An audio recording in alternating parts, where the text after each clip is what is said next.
അതായത് മൊഴി ഒന്നുകൂടി ഉറപ്പിക്കുക എന്നുള്ളത് മാത്രമേ ഇനി പോലീസിന്റെ ഒരു നടപടിക്രമങ്ങൾ ആയിട്ടുള്ളൂ. അതിനുശേഷം പോലീസ് എന്തായാലും ഇക്കാര്യങ്ങളിൽ ഒരു വിശദീകരണം മാധ്യമങ്ങളോട് നൽകും അല്ലേ? തീർച്ചയായിട്ടും ഈ മൊഴികൾ അടിക്കടി മാറ്റുന്നത് കൊണ്ട് തന്നെ ഒരു കൃത്യമായ നിഗമനത്തിലേക്ക് എത്താൻ പോലീസ് കുറച്ച് ബുദ്ധിമുട്ടി എന്നുള്ളത് വസ്തുതയാണ്. അതുകൊണ്ടാണ് അവർ ഇപ്പോൾ ശ്രീജിത്ത് പറയുന്ന ഈ ഒരു മൊഴിയിലും താനാണ് കൊല ചെയ്തത്, മറ്റാർക്കും പങ്കില്ല എന്ന മൊഴിയിലും പോലീസ് വിശ്വസിക്കാത്തത്. അത് ആരെങ്കിലും രക്ഷിക്കാനാണോ, അമ്മുമ്മയോ അല്ലെങ്കിൽ അമ്മയോ ഒക്കെ രക്ഷിക്കാനാണോ സംശയം പോലീസിനുണ്ട്. ഇയാൾ അടിക്കടി മൊഴി മാറ്റുന്നു.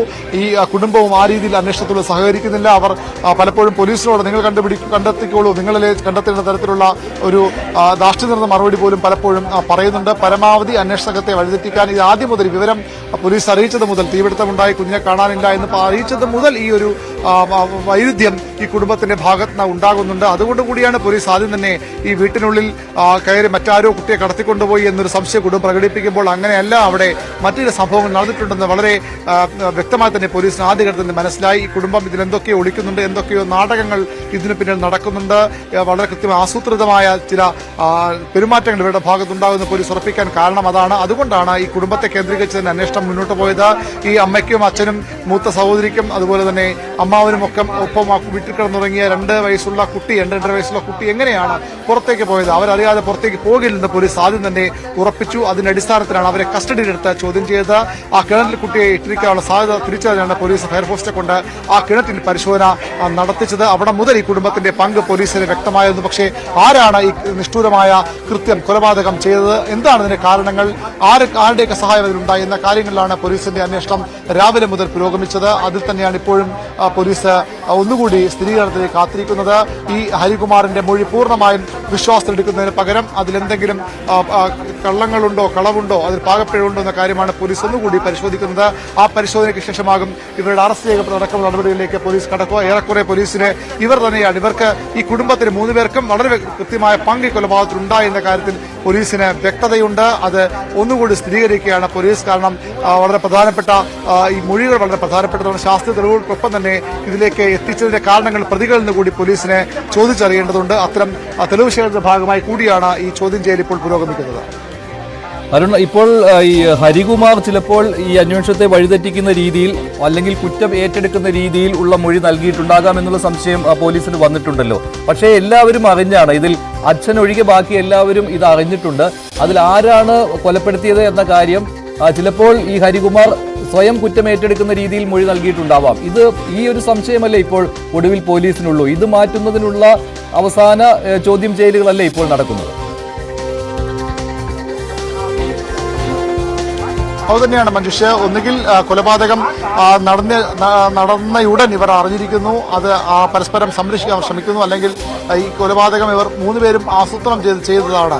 എങ്കിൽ എന്താണ് ഇതിന്റെ കാരണം? അതാണ് പോലീസ് അന്വേഷിക്കുന്നത്. ഈ ഹരികുമാർ ഇപ്പോൾ കുറ്റം ഏറ്റെടുക്കുന്നതും കുറച്ചു കഴിയുമ്പോൾ അത് മാറ്റി പറയുന്നതുമൊക്കെ ഈ പോലീസിനെ വഴിതെറ്റിക്കാനുള്ള ശ്രമങ്ങളുടെ ഭാഗമാണെന്ന് തന്നെയാണ് പോലീസ് കരുതുന്നത്. ഹരികുമാർ മാത്രമല്ല, ഈ കുട്ടിയുടെ അമ്മയും അമ്മുമ്മയും ഒക്കെ അത്തരത്തിൽ ഈ മൊഴി മാറ്റി പോലീസിനെ വട്ടം കറക്കി രാവിലെ മുതൽ. അതുകൊണ്ട് കൂടിയാണ് പോലീസ് ഈ ഹരികുമാറിന്റെ മൊഴി ഇപ്പോഴും പൂർണ്ണ അർത്ഥത്തിൽ വിശ്വാസത്തിലെടുക്കാത്തത്. പകരം കൂടുതൽ ചോദ്യം ചെയ്യൽ, പരസ്പരവിരുദ്ധമായ കാര്യങ്ങൾ പറയുമ്പോൾ സ്വാഭാവികമായും അത് ഒന്നുകൂടി ക്ലാരിറ്റിക്ക് പോലീസ് ഇവരെ ഒരുമിച്ച് നിർത്തിയും പ്രത്യേകം ഒക്കെ ചോദ്യം ചെയ്തു കഴിഞ്ഞു. അതിന്റെ ഭാഗമായാണ് ഈ ഒരു നിഗമനത്തിലേക്ക് പോലീസ് എത്തുന്നത്. അപ്പോഴും ഹരികുമാറിന്റെ ഇപ്പോഴത്തെ ഈ ഏറ്റുപറച്ചിലിൽ കൂടി പോലീസ് ഒരു പൂർണ്ണ വിശ്വാസം വയ്ക്കുന്നില്ല. അതിൽ ചില സംശയങ്ങൾ പോലീസിനുണ്ട്. അതുകൊണ്ടാണ് ഇവർക്ക് ഹരികുമാർ ഒറ്റയ്ക്ക് ചെയ്തു, വേറെ ആർക്കും അറിയില്ല എന്നൊക്കെ പറയുമ്പോഴും അതും പോലീസ് പൂർണ്ണ അർത്ഥത്തിൽ മുഖവിലേക്ക് എടുക്കുന്നില്ല. അവിടെ കുറച്ചുകൂടി വ്യക്തതയ്ക്ക് വേണ്ടിയാണ് പോലീസ് ഇപ്പോൾ ഈ ചോദ്യം ചെയ്യൽ തുടർന്ന് അധികം വൈകാതെ ഇതിന്റെ ഒരു അന്തിമ ചോദ്യം ചെയ്യലിലേക്കും ഈ അറസ്റ്റ് രേഖപ്പെടുത്തലേക്കും കടക്കുമെന്നാണ് നമുക്ക് ഇവിടെ നിന്ന് മനസ്സിലാക്കാൻ കഴിയുന്നത്. അരുൺ, കുറച്ചുകൂടി വിവരങ്ങൾ എടുക്കുക. പോലീസിൽ നിന്ന് കൂടുതൽ വിവരങ്ങൾ കിട്ടിക്കൊണ്ടിരിക്കുകയാണ്. ഇപ്പോൾ തിരുവനന്തപുരം ബാലരാമപുരത്ത് 2 വയസ്സുകാരുടെ മൃതദേഹം കിണറ്റിൽ കണ്ട സംഭവത്തിലാണ് വലിയ രീതിയിലുള്ള ട്വിസ്റ്റുകൾ സംഭവിക്കുന്നത്. കുട്ടിയുടെ അമ്മയുടെ സഹോദരനായ ഹരികുമാർ കുറ്റം സമ്മതിച്ചു എന്നാണ്. പോലീസിനോട് കുറ്റം സമ്മതിച്ചു. പൂർണ്ണമായിട്ടും പോലീസ് ഈ മൊഴി മുഖവിലേക്ക് എടുത്തിട്ടില്ല.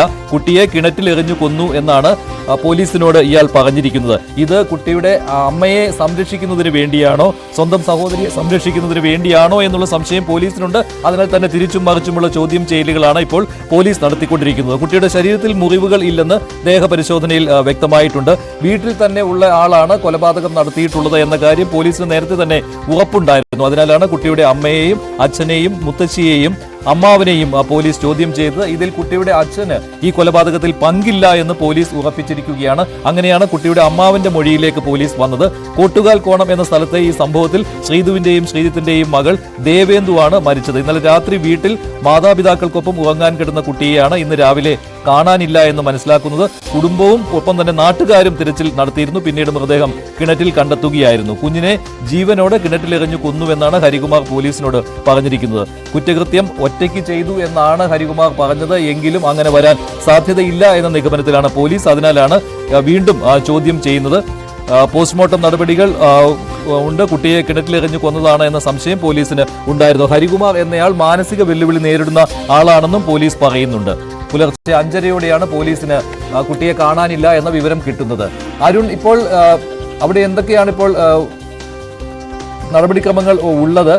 ഏതെല്ലാം പോലീസ് ഓഫീസർമാർ അവിടെ എത്തിയിട്ടുണ്ട്? ഉടനെ തന്നെ ഒരു വിശദീകരണം ഇക്കാര്യത്തിൽ നൽകും പോലീസ് എന്ന് മനസ്സിലാക്കാൻ കഴിയുന്നുണ്ടോ ഇപ്പോൾ?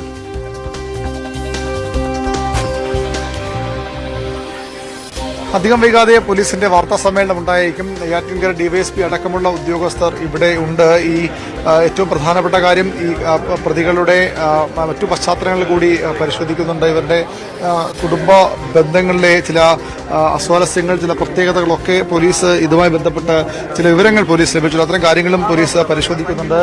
ഈ ഒരു അച്ഛനും ഈ കുട്ടിയുടെ അച്ഛനും അമ്മയും തമ്മിൽ കഴിഞ്ഞ കുറേ നാളുകളായി അത്ര അടുപ്പത്തിലായിരുന്നില്ല. മറ്റു ചില ബന്ധങ്ങൾ കൂടി ഇതുമായി ബന്ധപ്പെട്ട് പോലീസിന് സംശയകരമായ വിവരങ്ങൾ ലഭിച്ചിട്ടുണ്ട്. അതുകൂടി പോലീസ് ഇപ്പോൾ പരിശോധിക്കുകയാണ്. സാമ്പത്തിക പ്രശ്നങ്ങൾ ഒരു പ്രധാനപ്പെട്ട കാരണമാണ്. അതിനപ്പുറത്തേക്കുള്ള കാരണങ്ങൾ കൂടി ഈ പോലീസ് ഇക്കാര്യം ഇതുമായി ബന്ധപ്പെട്ട് പരിശോധിക്കുന്നുണ്ട്. അധികം വൈകാതെ ഈ സ്ഥിരീകരണം പോലീസിന്റെ ഭാഗത്ത് നിന്ന് ഉണ്ടാകുമെന്ന് തന്നെയാണ് നമുക്ക് ലഭിക്കുന്ന സൂചനകൾ. ഡിവൈഎസ്പിയുടെ വാർത്താ സമ്മേളനം അധികം വൈകാതെ ഉണ്ടായേക്കും. കൃത്യമായി ഈ കൊലപാതക കാരണങ്ങളിലേക്കും അത് പ്രതി ആരെന്ന കാര്യത്തിലുമൊക്കെ പോലീസ് എത്തിക്കൊണ്ടിരിക്കുകയാണ്. ഇവരുടെ ഈ കൊലപാതകത്തിന്റെ പ്രധാന കാരണങ്ങൾ, മോട്ടീവ് എന്ത് എന്ന കാര്യത്തിലാണ് പ്രധാനമായും പോലീസിന്റെ അന്വേഷണം. അതുപോലെ തന്നെ ഈ ഹരികുമാർ പറഞ്ഞത് പൂർണ്ണമായും ശരിയാണോ എന്ന കാര്യത്തിലുമൊക്കെയാണ് പോലീസ് ഇനി ഒരു സ്ഥിരീകരണത്തിലേക്ക് എത്തേണ്ടത്. അതിന്റെ അവസാനവട്ട വിവരശേഖരണമാണ് പോലീസ് നടത്തുന്നത്. അതിനുശേഷം വാർത്താ സമ്മേളനം ഉണ്ടായേക്കും. ഉന്നത പോലീസ് ഉദ്യോഗസ്ഥരുടെ നേതൃത്വം തന്നെയാണ് ചോദ്യം ചെയ്യൽ ഇപ്പോൾ പുരോഗമിക്കുന്നത്. ഈ പ്രതികൾ നേരത്തെ നിർദ്ദേശിപ്പിച്ചവർ പ്രതികൾ ഈ മൊഴി മാറ്റി പറയുന്നത് തന്നെയാണ് പോലീസിനെ ഇത്രയും സമയം കുഴക്കിയത്. നേരത്തെ തന്നെ ഇതുമായി ബന്ധപ്പെട്ട വളരെ പ്രധാനപ്പെട്ട ചില ലീഡുകൾ പോലീസ് ലഭിച്ചു. പക്ഷേ അത് ഉറപ്പിക്കാൻ കഴിയാത്തതിന് കാരണം അടിക്കടി നിരന്തരം ഈ പ്രതികൾ